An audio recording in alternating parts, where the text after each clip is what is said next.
Okay, my good friend. I don't believe that's the correct tuning. This is Shay's father's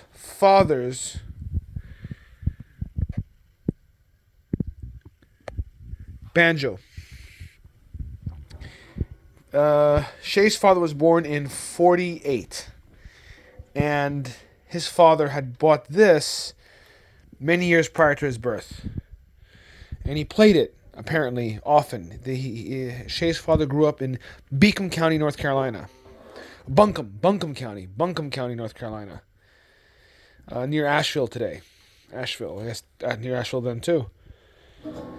It's quite beautiful. It definitely needs some attention. And I would like you to maybe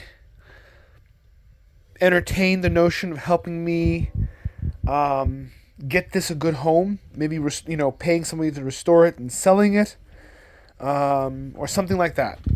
Oops, why is this so fuzzy?